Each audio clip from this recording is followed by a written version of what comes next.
Bienvenue à vous tous et toutes de la communauté chrétienne de Saint-Rémy. Lors de cette messe, nous prions pour le repos de l'âme de Marie-Simone Lafontaine-Moller, en l'honneur de Saint Joseph avec Yolande, en action de grâce au Seigneur pour sa divine miséricorde avec Claire. Entrons en célébration.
Au nom du Père et du Fils et du Saint-Esprit, la grâce de Jésus-Christ notre Seigneur, l'amour de Dieu le Père et la communion de l'Esprit Saint soient toujours avec vous. Bienvenue à cette célébration eucharistique qui est en fait une célébration dominicale que nous célébrons comme en anticipé. Alors, nous allons tourner nos cœurs vers le Seigneur parce qu'il se présente à nous aujourd'hui comme le Seigneur de la vie. Et nous voulons qu'il remplisse nos vies aujourd'hui, que notre vie soit remplie de sa présence et qu'elle soit une vie en fait qui se répand au-delà de nos familles, au-delà de notre paroisse pour rejoindre davantage de personnes parce que nous sommes des disciples missionnaires. Dans la célébration d'aujourd'hui, je voudrais vous représenter encore une fois notre stagiaire qui est à côté de moi, qui est à ma droite, Wilner. Il est dans notre paroisse depuis quelques mois déjà. Avec la pandémie, les fermetures, peut-être qu'on n'a pas eu l'occasion souvent de le voir aussi avec nos masques, puis garder la distance. Peut-être qu'on ne s'est pas beaucoup approché de lui, comme on le fait pour tout le monde. Alors, il est en train d'arriver à la fin de son stage dans notre paroisse. Et cette fin de semaine, comme c'est un futur diacre, il a fait déjà sa formation intellectuelle, sa formation théologique. Maintenant, il attend son ordination. Il a passé cette année comme stagiaire chez nous, ici. Alors aujourd'hui, on lui donne l'occasion de faire la prédication durant la messe. Alors, c'est lui qui fera la prédication aujourd'hui. On le supporte, on prie pour lui et on l'encourage qu'il continue sur sa voie et puis qu'il devienne ordonné un jour diacre et qu'il vienne un jour célébrer aussi encore une fois avec nous ici. Alors au tout début de cette rencontre, nous allons reconnaître devant le Seigneur que nous ne méritons pas toujours les grâces que nous ne cessons de recevoir de lui. Seigneur Jésus, Maître et Sauveur, je redonne vie là où la mort avait germé. Béni sois-tu et prends pitié de nous. Béni sois-tu et prends pitié de nous. Ô Christ, Fils du Dieu vivant, tu es venu sauver ce qui était perdu. Béni sois-tu et prends pitié de nous. Béni sois-tu et prends pitié de nous. Seigneur, Par ta croix et ton amour, tu es victorieux de toutes les forces du mal. Béni sois-tu et prends pitié de nous. Béni sois-tu et prends pitié de nous. Que Dieu Tout-Puissant nous fasse miséricorde, qu'il nous pardonne nos péchés et nous conduise à la vie éternelle.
Prions encore le Seigneur.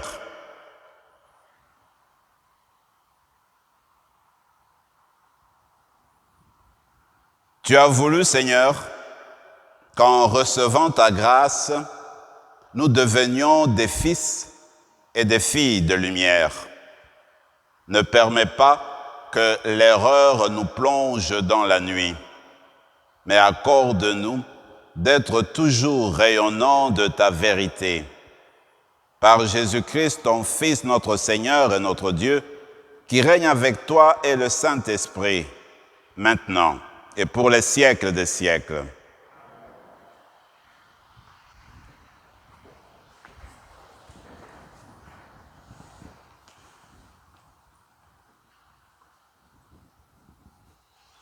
Du livre de la sagesse. Dieu n'a pas fait la mort. Il ne se réjouit pas de voir mourir les êtres vivants. Il les a tous créés pour qu'ils subsistent. Ce qui naît dans le monde est porteur de vie. On n'y trouve pas de poison qui fasse mourir. La puissance de la mort ne règne pas sur la terre, car la justice est immortelle.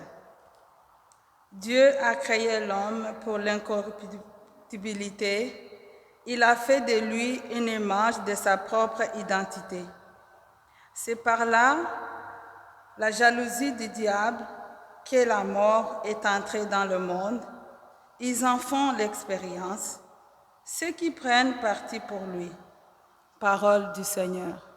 Nous rendons grâce à Dieu.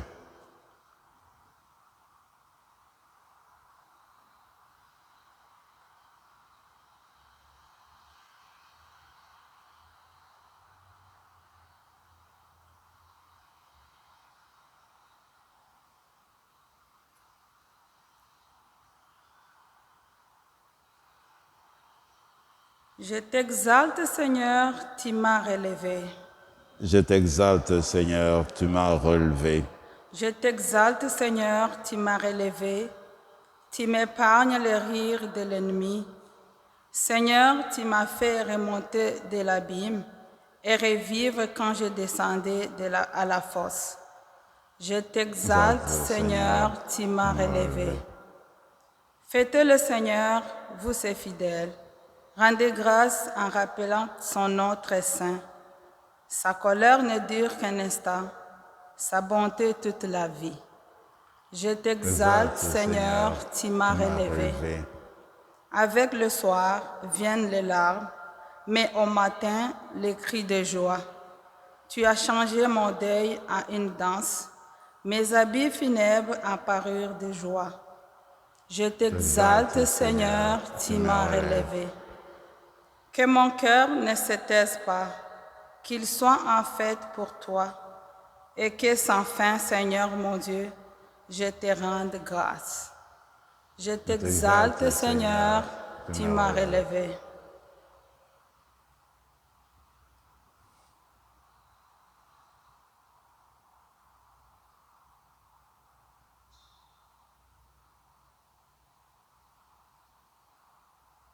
De Saint Paul apôtre aux Corinthiens.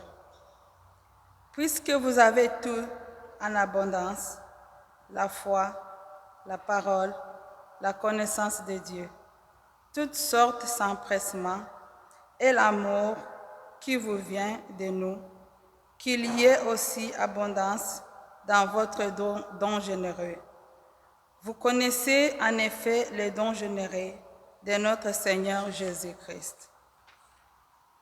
Lui qui est riche, il s'est fait pauvre à cause de nous, pour que vous deveniez riches par sa pauvreté. Il ne s'agit pas de vous mettre dans la gêne en soulageant les autres, il s'agit d'égalité.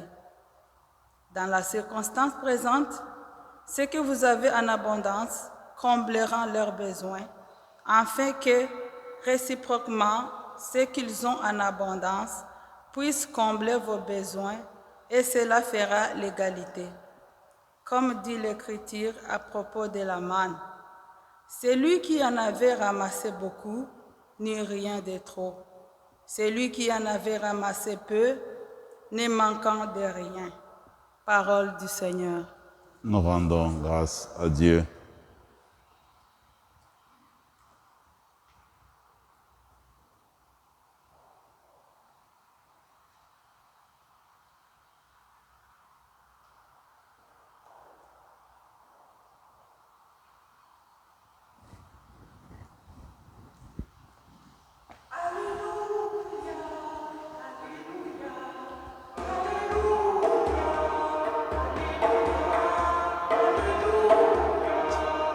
La bénédiction de Dieu descende sur toi, que l'Esprit du Seigneur repose sur ta lèvre et dans ton cœur pour la proclamation de l'Évangile au nom du Père et du Fils et du Saint-Esprit. Amen.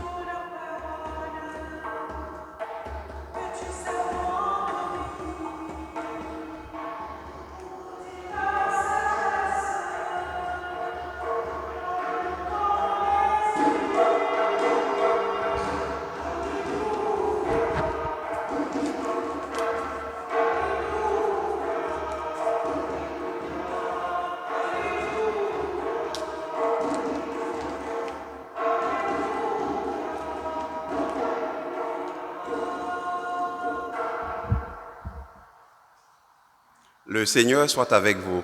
Et avec votre esprit. Évangile de Jésus-Christ selon saint Marc. Gloire à toi, Seigneur. En ce temps-là,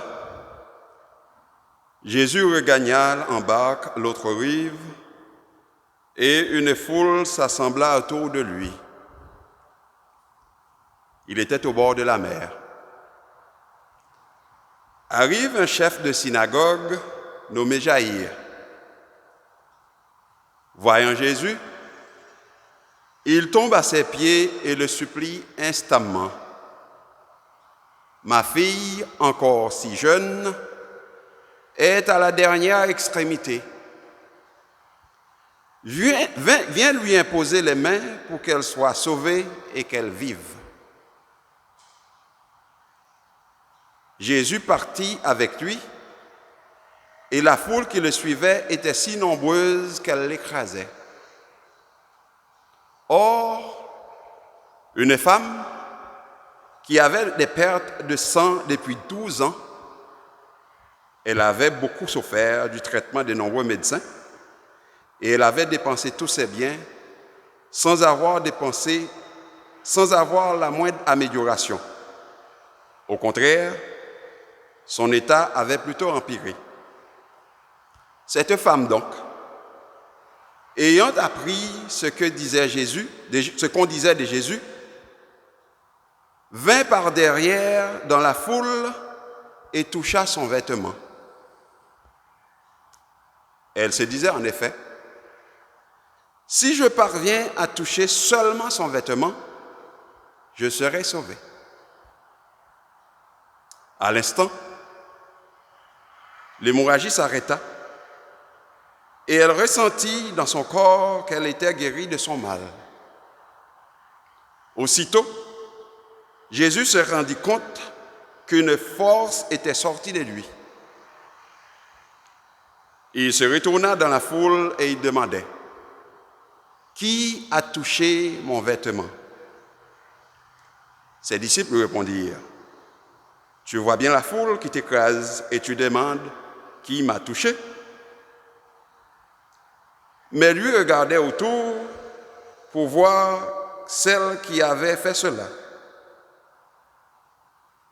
Alors la femme, saisie de crainte et toute tremblante, sachant que ce qui lui était arrivé, vint se jeter à ses pieds et lui dit de toute la vérité. Jésus lui dit alors, « Ma fille, ta foi t'a sauvée. Va en paix et sois guérie de ton mal. » Comme il parlait encore, des gens arrivent de la maison de Jaïr, le chef de synagogue, pour dire à celui-ci, « Ta fille vient de mourir. À quoi bon déranger encore le maître ?» Jésus, surprenant ces mots, dit au chef de synagogue, « Ne crains pas, crois seulement. » Il ne laissa personne l'accompagner, sauf Pierre, Jacques et Jean, le frère de Jacques. Ils arrivent à la maison du chef de synagogue. Jésus voit l'agitation et des gens qui pleurent et poussent de grands cris. Il entre et leur dit, « Pourquoi cette agitation et ces pleurs? L'enfant n'est pas morte, elle dort. » Mais on se moquait de lui. Alors il met tout le monde dehors, prend avec lui le père et la mère de l'enfant et ceux qui étaient avec lui. Puis il pénètre là où reposait l'enfant. Il saisit la main de l'enfant et lui dit, « Talitha koum », ce qui signifie, « Jeune fille, je te l'ai dit, lève-toi. » Aussitôt, la jeune fille se leva et se mit à marcher. Elle avait en effet 12 ans. Il fut frappé d'une grande stupeur. Et Jésus leur ordonna fermement de ne pas le faire savoir à personne.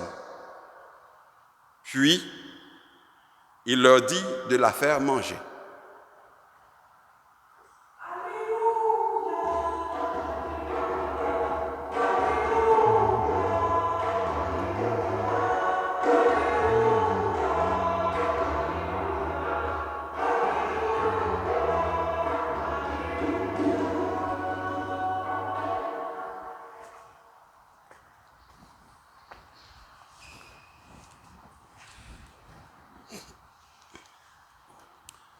Dans l'évangile du dimanche dernier, nous avons vu comment Jésus commandait sur les forces de la nature.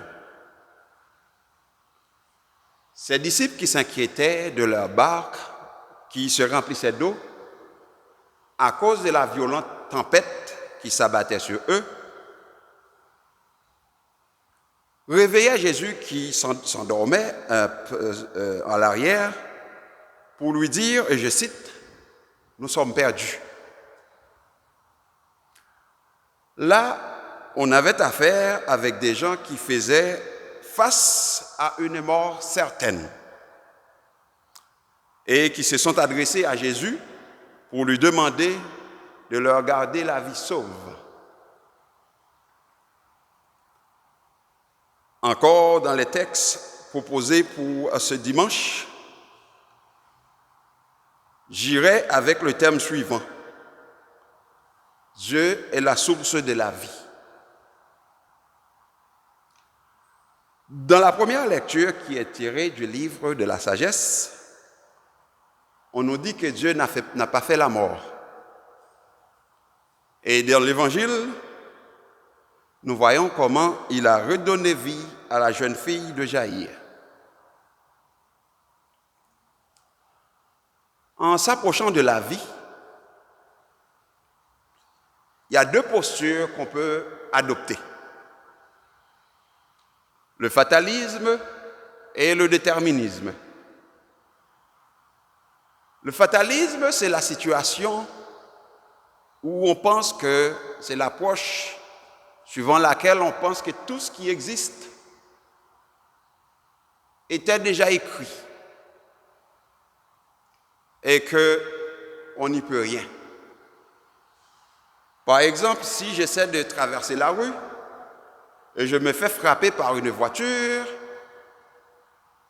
alors pour moi, si je suis fataliste, je dirais que cela était déjà écrit et qu'il n'y avait plus rien rien que je pouvais faire pour éviter cette situation. Ni moi-même, ni le conducteur n'aurait pu rien faire.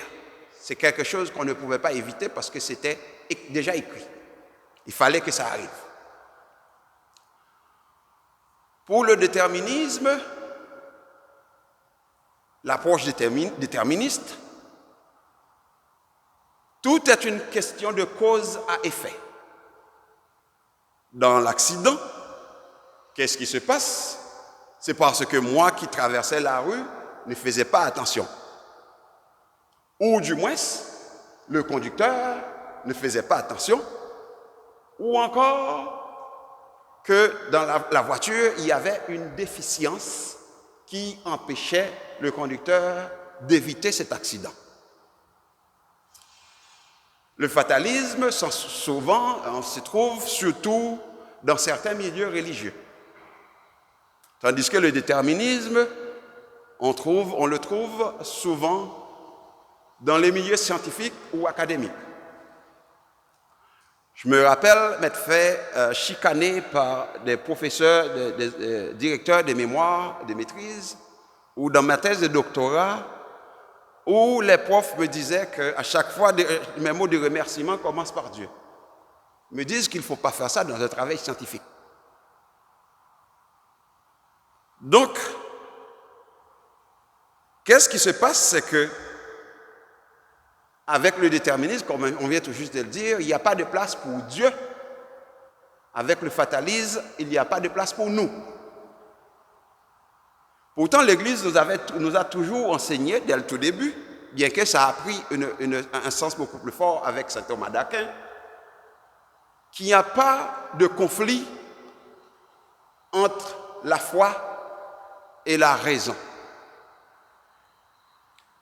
Il y a toujours un juste milieu qui fait place à la foi et la raison. Donc, il y a cette combinaison-là, sans ce juste milieu-là, on serait tenté de croire que les événements qui sont produits en même temps dans l'évangile d'aujourd'hui est une pure coïncidence. Pendant qu'on venait voir Jésus, Jaïr vient voir Jésus pour cette fille, sa fille qui est âgée de 12 ans, qui est malade et qui est mourante, une femme qui a perdu du sang pendant 12 ans, vient toucher le manteau de Jésus pour essayer de retrouver la santé. Donc, vous voyez qu'il y a un point de jonction entre ces deux événements-là. Parce que la femme qui a touché le manteau de Jésus avait commencé à perdre du sang au moment où environ le moment de la naissance de la fille de Jaïr. Donc, et en plus, pour aller plus loin, lorsqu'en touchant le manteau de Jésus, cette femme a cessé de perdre du sang, la fille, le sang en fait, dans la tradition juive qui représente la vie, à ce moment-là, la fille de Jaïr a rendu son souffle. Elle est morte. Donc, ce chiffre 12 qu'on trouve dans la Bible à plusieurs reprises, à plus d'une centaine de fois, comme Jésus avait 12 ans lorsqu'il est monté à Jérusalem pour fêter sa première Pâque, il avait 12 apôtres, les 12 tribus d'Israël, les 12 étoiles qui couronnaient la dame de l'Apocalypse que l'Église reconnaît en Marie, et j'en passe. Ce chiffre 12-là n'est pas sans importance. Mais cependant, nous n'allons pas nous attarder à ces chiffres-là, à cet élément-là dans l'évangile d'aujourd'hui. Ce que nous savons, c'est que la guérison de la femme qui perdait son sang pendant 12 ans est source d'espérance pour Jaïr qui savait déjà que Jésus pouvait guérir sa fille mourante. Moi-même, je suis père de 2 enfants. Et je sais aussi que mon père m'aimait beaucoup. Je n'ai pas besoin d'imaginer, de penser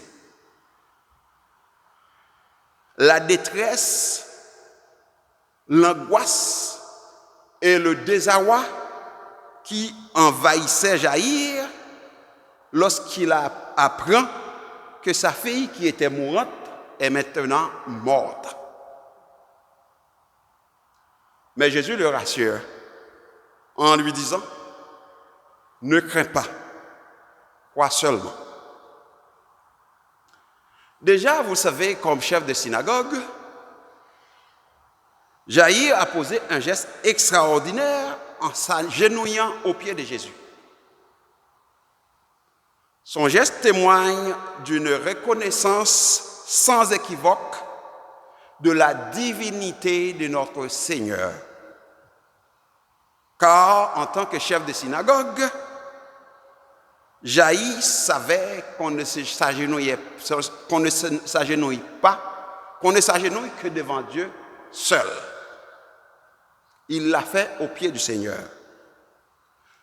Au-delà de cette reconnaissance de la divinité de notre Seigneur, son geste témoigne aussi d'un total abandon. Il s'humilie au pied du Seigneur. Mais vous savez, son humiliation n'est pas suffisante. Il lui faut aussi la foi. Et c'est tout ce que Dieu nous demande. La foi. Vous savez, la scène qu'on nous raconte chez Jaïr n'est pas le moins horrible. Les gens pleuraient la perte de sa fille. Ils avaient perdu tout espoir au point où ils ne voyaient pas la nécessité pour Jaïr de déranger le maître. Ils ont même fait déplacer des gens pour aller dire à Jaïr que tout était fini. Mais Jésus, lui, savait que cela se produisait pour que la puissance de Dieu soit manifestée aux yeux des gens qui étaient là. Et pour que nous-mêmes aujourd'hui puissions voir la profondeur et la dimension de la compassion et de la puissance de Dieu. avec Dieu, tout n'est pas fini avec la mort. Avec lui, ce n'est pas la mort qui a le dernier mot. Et nous avons eu la preuve avec sa résurrection, sa propre résurrection.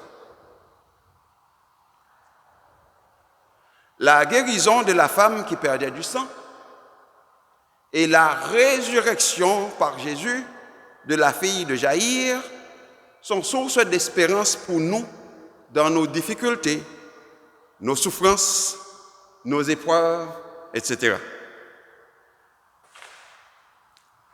Dans notre vie, nous avons souvent un parent, un frère, une sœur, un enfant, un petit enfant, une ou un ami qui se bat contre des problèmes de toute nature, comme par exemple la pornographie, la dépression, l'alcool, la drogue, une maladie mortelle ou dégénérative pour laquelle il n'existe aucun médicament. Comme Jaïr, agenouillons-nous devant le Seigneur et supplions-le de nous guérir et de guérir nos proches de toutes ces plaies qui nous paralysent. Rappelons-nous qu'il n'est jamais loin et qu'il nous dit sans cesse, ne crains pas, crois seulement. Seigneur, je crois, mais viens à mon aide, je suis trop faible, augmente ma foi. Au nom du Père, du Fils et du Saint-Esprit. Amen.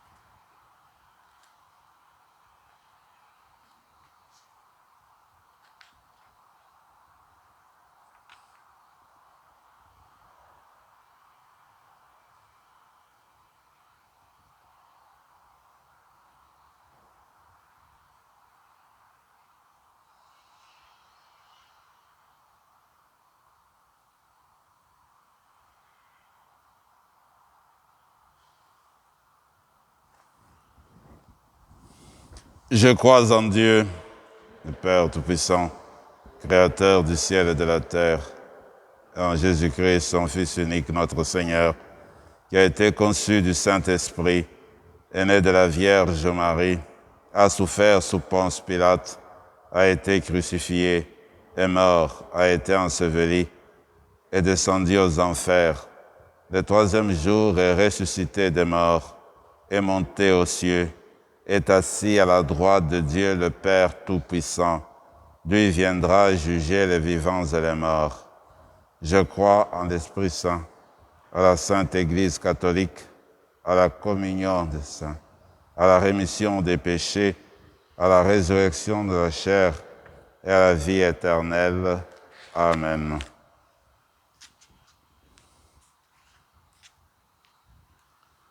Inspirés par l'audace de la femme et la confiance de Jaïr dans le récit évangélique, approchons-nous du Seigneur en lui offrant notre prière qui saura l'émouvoir. Disons ensemble que ton amour, Seigneur, soit sur nous comme notre espoir est en toi.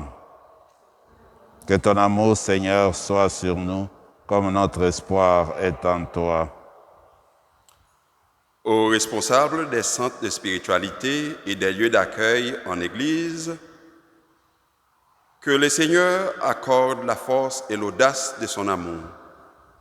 Que ton amour, Seigneur, soit sur nous comme notre espoir est en toi. Aux personnes qui souffrent dans leur cœur et dans leur corps, que le Seigneur accorde la paix et la guérison. Que ton amour, Seigneur, soit sur nous, comme notre espoir est en toi. Aux dirigeants politiques et sociaux qui ont de lourdes décisions à prendre pour le bien des nations, que le Seigneur accorde son esprit de discernement. Que ton amour, Seigneur, soit sur nous, comme notre espoir est en toi. Aux gens désemparés qui se sont laissés envahir par la peur, l'angoisse, l'envie de tout laisser tomber, que le Seigneur accorde l'espérance et la consolation. Que ton amour, Seigneur, soit sur nous, comme notre espoir est en toi. À notre communauté qui cherche à vivre toujours plus près de Dieu, que le Seigneur accorde le bonheur et la joie. Que ton amour, Seigneur, soit sur nous, comme notre espoir est en toi. Pour les personnes pour qui nous offrons cette messe, prions le Seigneur. Que ton amour, Seigneur, soit sur nous, comme notre espoir.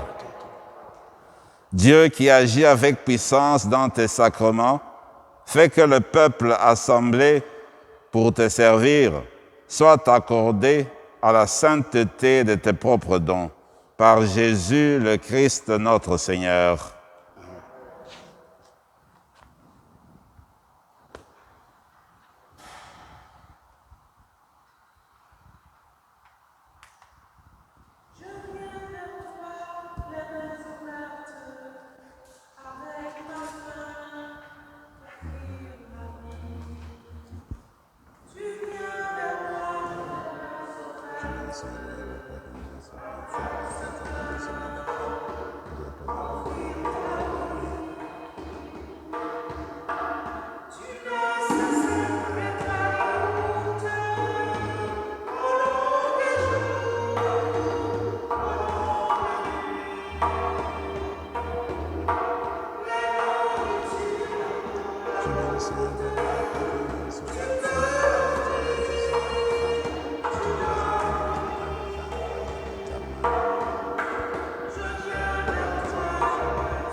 Prions ensemble, mes frères et mes sœurs, au moment d'offrir le sacrifice de toute l'Église.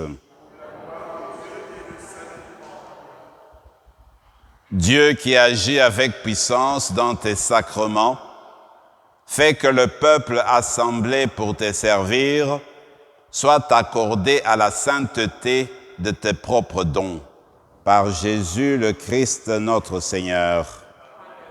Le Seigneur soit avec vous. Élevons notre cœur. Rendons grâce au Seigneur notre Dieu. Vraiment, il est juste et bon de te rendre gloire, de t'offrir notre action de grâce toujours et en tout lieu. À toi, Père très saint, Dieu éternel et tout-puissant par le Christ notre Seigneur. En naissant parmi les humains, il les appelle à renaître. En souffrant sa passion, il a supprimé nos fautes. Par sa résurrection d'entre les morts, il donne accès à la vie éternelle. Par son ascension auprès de toi, notre Père, il nous ouvre le ciel. C'est pourquoi, avec tous les anges et tous les saints, nous chantons l'hymne de ta gloire et sans fin, nous proclamons.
Tu es vraiment saint, Dieu de l'univers, et toute la création proclame ta louange, car c'est toi qui donnes la vie. C'est toi qui sanctifies toutes choses par ton Fils Jésus-Christ notre Seigneur, avec la puissance de l'Esprit Saint. Et tu ne cesses de rassembler ton peuple afin qu'il te présente partout dans le monde une offrande pure. C'est pourquoi nous te supplions de consacrer toi-même les offrandes que nous apportons. Sanctifie-les par ton esprit pour qu'elles deviennent le corps et le sang de ton Fils Jésus-Christ notre Seigneur, qui nous a dit de célébrer ce mystère. La nuit même où il fut livré, il prit le pain. En te rendant grâce, il le bénit. Il le rompit et le donna à ses disciples en disant « Prenez et mangez-en tous. Ceci est mon corps, livré pour vous. »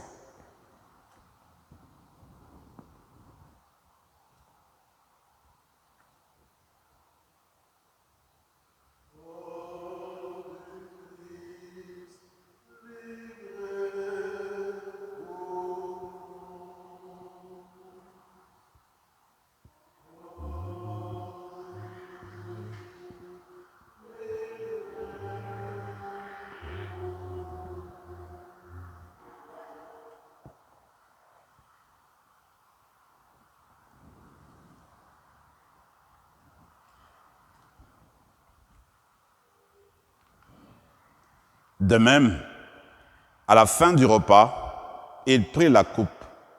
En te rendant grâce, il la bénit et la donna à ses disciples en disant « Prenez et buvez-en tous, car ceci est la coupe de mon sang, le sang de l'alliance nouvelle et éternelle, qui sera versé pour vous et pour la multitude en rémission des péchés. Vous ferez cela en mémoire de moi. »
En faisant mémoire de ton Fils, de sa passion qui nous sauve, de sa glorieuse résurrection et de son ascension dans le ciel, alors que nous attendons son dernier avènement, nous présentons cette offrande vivante et sainte pour te rendre grâce. Regarde, Seigneur, le sacrifice de ton Église et daigne y reconnaître celui de ton Fils qui nous a rétablis dans ton alliance. Quand nous serons nourris de son corps et de son sang et remplis de l'Esprit Saint, accorde-nous d'être un seul corps et un seul esprit dans le Christ. Que l'Esprit Saint fasse de nous une éternelle offrande à ta gloire, pour que nous obtenions un jour les biens du monde à venir, auprès de la Vierge Marie, la bienheureuse Mère de Dieu, avec Saint Joseph son époux, avec les apôtres, les martyrs, Saint Rémy et tous les saints qui ne cessent d'intercéder pour nous. Et maintenant, nous te supplions, Seigneur, par le sacrifice qui nous réconcilie avec toi, étends au monde entier le salut et la paix. Affermis la foi et la charité de ton Église au long de son chemin sur la terre. Veille sous ton serviteur, le pape François, notre évêque Marcel, l'ensemble des évêques, les prêtres, les diacres et tout le peuple des rachetés. Écoute les prières de ta famille assemblée devant toi et ramène à toi, Père très aimant, tous tes enfants dispersés. Pour nos sœurs et frères de faim, et plus spécialement pour Marie-Simone Lafont-Molaire, pour les hommes et pour les femmes qui ont quitté ce monde dont tu connais la droiture, nous te prions. Reçois-les dans ton royaume, où nous espérons être comblés de ta gloire, tous ensemble et pour l'éternité, par le Christ notre Seigneur, par qui tu donnes au monde toute grâce et tout bien.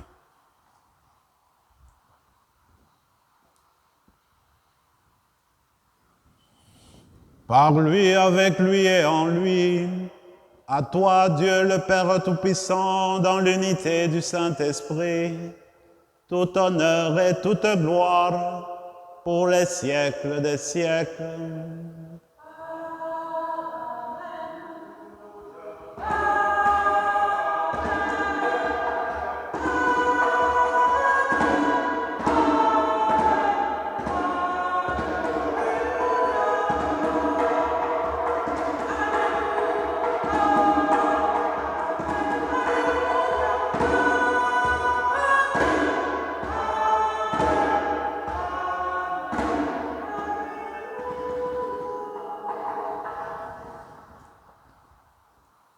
Dieu nous a créés pour la vie.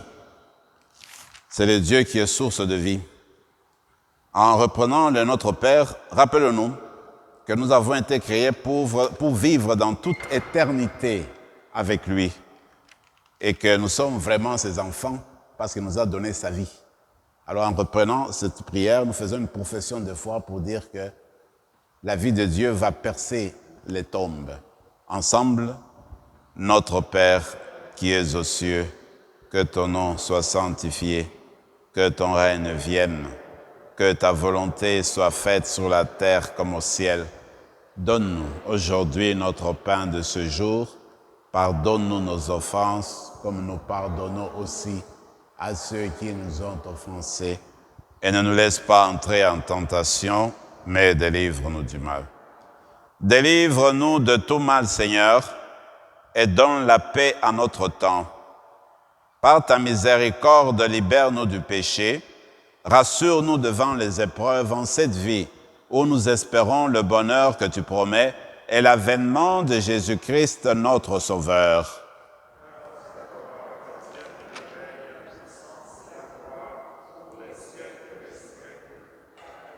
Seigneur Jésus-Christ, tu as dit à tes apôtres, je vous laisse la paix, je vous donne ma paix.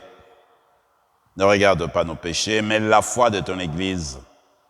Pour que ta volonté s'accomplisse, donne-lui toujours cette paix et conduis-la vers l'unité parfaite, toi qui règnes pour les siècles des siècles. Que la paix du Seigneur soit toujours avec vous.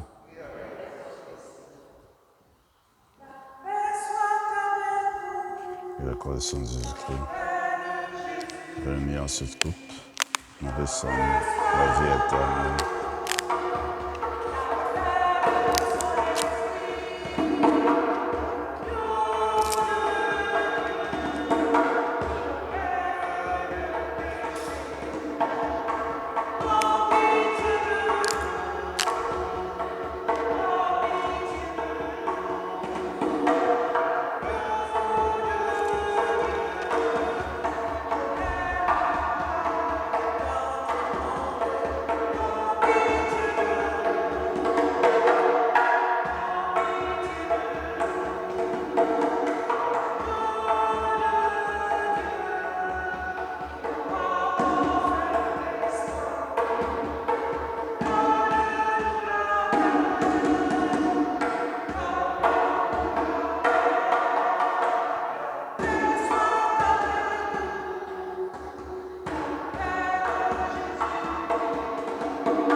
Seigneur Jésus-Christ, Fils du Dieu vivant, selon la volonté du Père, avec la puissance du Saint-Esprit, tu as donné par ta mort la vie au monde. Que ton corps et ton sang nous délivrent de nos péchés et de tout mal. Fais que nous demeurions fidèles à tes commandements, fidèles à ta vie, et que jamais, jamais, Seigneur, ne soyons séparés de toi.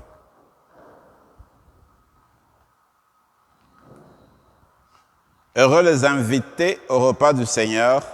Voici la vie, l'agneau de Dieu qui enlève le péché du monde.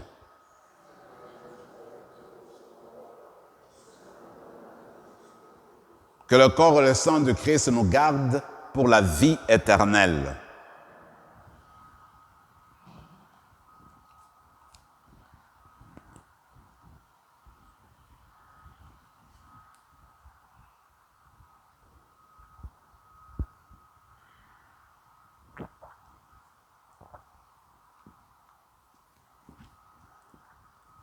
Corps de Christ.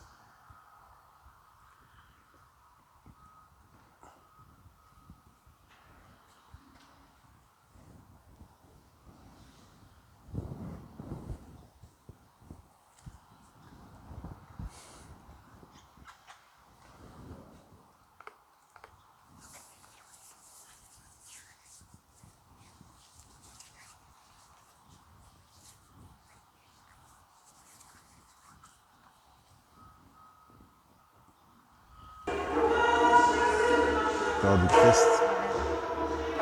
Corps du Christ. Corps du Christ.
Prenons encore quelques instants de silence et de prière en union avec les personnes qui sont dans leur famille, dans les maisons, qui nous suivent par la plateforme YouTube.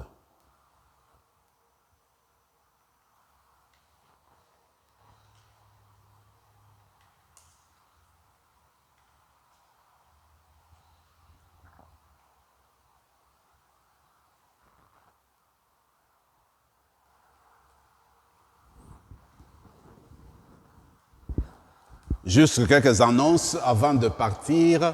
Je voudrais rappeler qu'au diocèse d'Ottawa, le vendredi, pas le vendredi, mais le mardi prochain, qui est le 29 juin, la fête de Pierre et Paul, il y aura un diacre qui sera ordonné prêtre dans la paroisse Saint-Joseph d'Orléans à 19h. C'est sûr que les places sont limitées et puis il n'y a que les personnes qui ont été invitées qui seront là. Mais si je l'annonce, c'est pour dire que dans tout notre diocèse, il faudrait rendre grâce au Seigneur parce qu'il nous donne un prêtre qui s'appelle Diego Rebeles. Alors on va prier pour lui durant cette semaine pour que son ministère soit fructueux ici au diocèse d'Ottawa. D'ailleurs, il a déjà été nommé, il sera assistant à la paroisse Saint-Joseph d'Orléans. La deuxième chose, nous le savons tous et toutes, nous allons fêter la fête du Canada. Donc, ça sera le jeudi. Aussi, durant cette semaine, nous allons prier pour notre pays, pour beaucoup plus d'amour, d'entente, de cohésion, de corde, etc. Et puis, les évêques du Canada, vous le savez déjà, nous ont proposé une neuvaine à Saint-Joseph. Ça se trouve sur notre site web, je l'avais déjà écrit dans l'écho.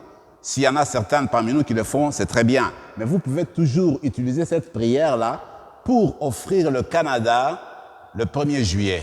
Donc demandez que le Seigneur continue à nous guider, à nous éclairer et puis à nous faire avancer vers lui. Nous en avons besoin. Alors dans ce sens-là qu'il ne faudrait pas oublier comme chrétien, chrétienne, de prier pour son pays, pour sa nation, pour les autorités, pour le peuple canadien, pour les personnes que nous côtoyons, c'est de notre devoir de le faire. Prions encore le Seigneur.